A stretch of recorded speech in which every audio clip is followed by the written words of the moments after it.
ये कहानी है एक इंसान की जिसने 400 से भी ज्यादा दिन तक दुनिया के सबसे बड़े और बेरहम समंदर पैसिफिक ओशन में जिंदगी और मौत की जंग लड़ी वर्ल्ड रिकॉर्ड बनाया और 14 महीनों बाद वह जिंदा वापस भी आया।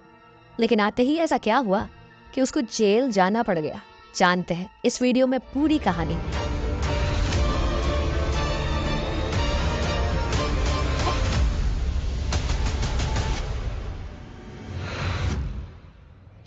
पैसिफिक ओशन का नाम सुनते ही लोगों को पसीने आ जाते हैं।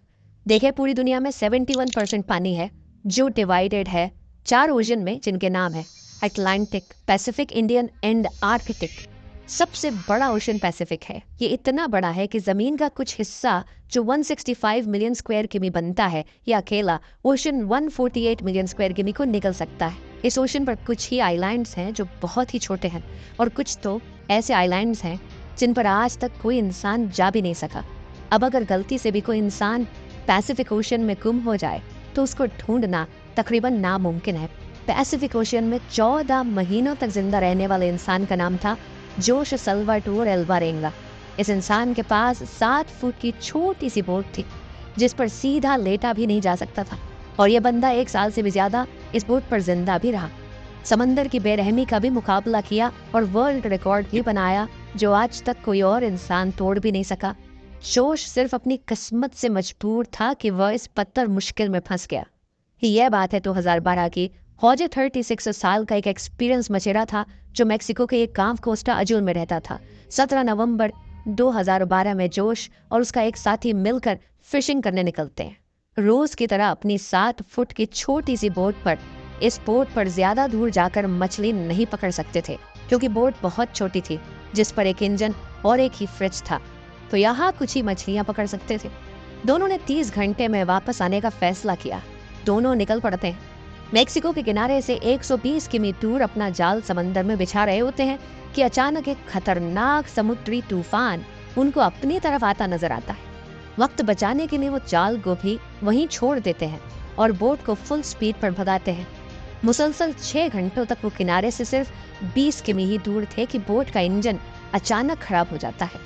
उनको किनारा भी दिख रहा था और उनका गांव भी तूफान काफी पीछे रह गया था। उनके पास एक रेडियो था जिसके जरिए उन्होंने अपनी लोकेशन अपने बॉस को भेज दी और जवाब का इंतजार करने लगे। किस्मत इतनी खराब निकली कि रेडियो की बैटरी भी डेड हो गई। एक तरफ वो किनारे को देख रहे थे, दूसरी तरफ अपनी तरफ आते तूफान को जो इतनी शिद्दत से आ रहा था मानो इनको जिंदा ही निकल जाएगा। तूफान के साथ हवाओं की शिद्दत इतनी तेज थी कि उनकी बोट किनारे से दूर होने लगी। कुछ ही देर में किनारा भी मंजर से हट गया और तेज लहरें इनको दूसरी तरफ खींचने लगी। इनके बॉस तक जब वो मैसेज पहुंचा तो बहुत देर हो चुकी थी। बॉस ने एक सर्च पार्टी भेजी इनको ढूंढने के लिए, लेकिन हर गुजरते लम्हे जोश की बोट दूर से दूर होती गई। तूफान की वजह से ये लोग ना तो कुछ देख पा रहे थे और ना कुछ समझ पा रहे थे कि अब वो किस जगह पर हैं और किनारा किस तरफ है। हैरानी की बात यह है कि सिर्फ 5 ही दिन में इनकी बोट किनारे से 450 किमी दूर पहुंच चुकी थी। छोटी बोट होने की वजह से इनको ढूंढ पाना और भी मुश्किल हो रहा था। ना इनके पास कोई फ्लेयर गन थी, ना इनके पास कोई ऐसी चीज थी आग लगाने के लिए ताकि यह धुएं से किसी को सिग्नल देकर बुला सके। दोनों एक दूसरे को देखकर मन ही मन में सोचने लगे कि शायद अब बचना मुश्किल है। 2 दिन पहले ही खाना भी खत्म हो चुका था। मछली पकड़ने के लिए भी उनके पास अब कोई साजो सामान नहीं था क्योंकि जाल वो पहले ही छोड़ के आ चुके थे। दोनों का भूख से बुरा हाल था कि अचानक एक पंछी उनकी बोट पर आकर बैठ जाता है। ये दोनों एक दूसरे की तरफ देखते हैं और एकदम से उस पंछी पर हमला कर देते हैं, लेकिन उसको पकड़ नहीं पाते। दोनों को पता था कि हो सकता है पंछी फिर आए। कुछ ही देर में एक और पंछी आता है। इस बार दोनों बहुत तरीके से उसको पकड़ने का प्लान करते हैं और आखिरकार वो कामयाब हो जाते हैं। और इस तरह दोनों अपनी भूख मिटाने के लिए बोट पर आने वाले परिंदों से अपना गुजारा करते हैं।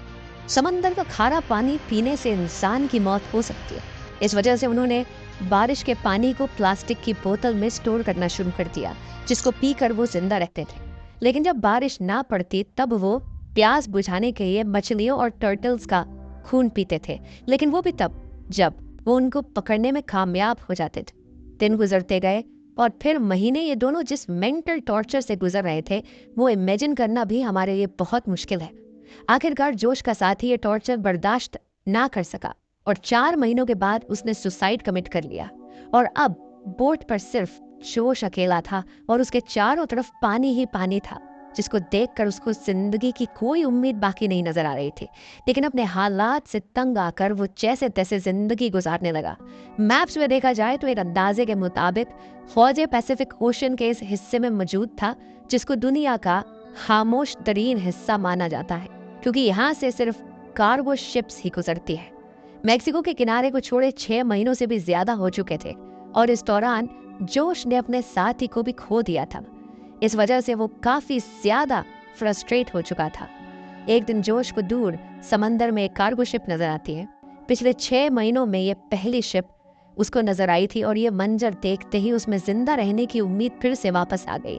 जोश ने कार्गो शिप की तरफ हर मुमकिन इशारा करने की कोशिश की, लेकिन बदकिस्मती से शिप इतनी दूर थी कि जोश को वो ना देख सके और देखते ही देखते जोश की नजरों से वो शिप भी गायब होने लगी और वो ये सोचने लगा कि शायद मेरी किस्मत में मरना ही लिखा है। दोस्तों जरा सोचो, 6 महीने तक आप दुनिया की ऐसी जगह पर टक हो जहां पर आपको दूसरा इंसान भी नजर नहीं आता, और अगर एक लंबे अरसे के बाद आपको कोई दिखे लेकिन वो आपको ना देख सके और गुजर जाए तो आपको कैसा लगेगा। 11 महीनों के बाद वॉजे अपनी इस छोटी सी बोट पर 8000 की भी ट्रेवल कर चुका था। उसके कपड़े भी फट चुके थे और उसके पास खुद को सनलाइट से बचाने के लिए सिर्फ एक अंडरवेस्ट ही बचा। आखिरकार वो घड़ी आ गई जब किस्मत जोश पर मेहरबान हुई।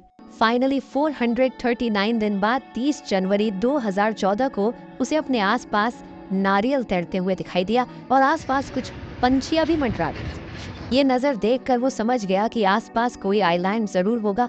फिर उसे दूर एक आइलैंड दिखाई दे रहा था। उस आइलैंड तक पहुंचने के लिए उसे करीब आधे दिन का समय लगा। जैसे ही बोट उस आइलैंड के करीब पहुंचा, वो बोट से जंप करके आइलैंड की ओर तैरने लगा और फाइनली महीनों गुजारने के बाद वो एक ठोस जमीन में पहुंच गया। दरअसल इस आइलैंड को इबोन और टोनी कहा जाता है, जो कि दुनिया का सबसे छोटा आइलैंड है। ये ऊपर वाले का चमत्कार ही था कि हवाओं पर रुख कुछ इस तरह से उसके बोट को मोड़ दिया कि उसका बोट उसे छोटे से आइलैंड की ओर ले गया। अगर वह गलती से इस आइलैंड तक नहीं पहुंच पाता या फिर थोड़ी सी हवाओं का रुख इधर से उधर होता तो वो आइलैंड तक कभी पहुंच ही नहीं पाता, और फिर अगर वह जिंदा बच पाता तो शायद 5000 किलोमीटर दूर फिलीपींस के टापू को ही देख पाता। पर जोश की किस्मत अच्छी थी कि वो इबोन और टोनी आइलैंड पर पहुंच गया। यह उसके लिए एक वरदान साबित हुआ, मानो मौत के मुंह से निकलकर उसे नई जिंदगी मिल गई हो। थोड़े बहुत एरिया का जायजा लेने के बाद उसे एक घर दिखाई दिया। कुछ देर बाद उस घर से एक इंसान निकल के आया। करीब 14 महीने तक समुद्र में गुजारने के बाद वो पहली बार किसी जिंदा इंसान को देख रहा था। ये देखकर उसके आंखों में आंसू आ गए। उसकी कहानी जानने के कुछ ही देर बाद वहां पर लोकल पुलिस पहुंच गई। जोश अपनी पूरी जर्नी पुलिस वालों को बताया, लेकिन उसके बाद पर यकीन करने वाला कोई नहीं था। भला 438 दिनों तक कैसे कोई एक छोटे से बोट में जिंदा रह पाता, वह भी बिना खाए पिए एक लाश को देखते हुए, जो उसने अपनी बातों को साबित करने के लिए अपने बॉस को कॉल किया, जो उसे मछली पकड़ने के लिए भेजा करता था। उसके बॉस ने भी ये पुष्टि कर दी कि हाँ, जोश मेरे लिए कम करता था और 1 साल पहले वो समुद्र में खो गया था। अब क्योंकि वो किसी और कंट्री में पहुंच चुका था, वो भी बिना वीजा के, इसीलिए कुछ दिनों के कानूनी कार्यवाही करने के बाद उसे वापस मैक्सिको भेज दिया गया। लेकिन यह जर्नी अभी खत्म नहीं हुई थी। जो उसके मित्र, जिनकी आधे रास्ते में ही मौत हो चुकी थी, उनके घर वालों ने जोश के नाम पर केस कर दिया, ये कहते हुए कि जोश ने अपने दोस्त को मार के ही खा लिया होगा। कुछ दिनों के कानूनी दावपेच के बाद जोश को छोड़ दिया गया। उसके कुछ दिन बाद उन्होंने एक बुक 438 डेज पब्लिक किया, जिसमें उन्होंने अपने पूरी कहानी को लिखा था। जाने अनजाने में अपनी जिंदगी को बचाते बचाते उन्होंने एक ऐसा वर्ल्ड रिकॉर्ड बना दिया जिसे तोड़ने की हिम्मत भी कोई नहीं करना चाहेगा।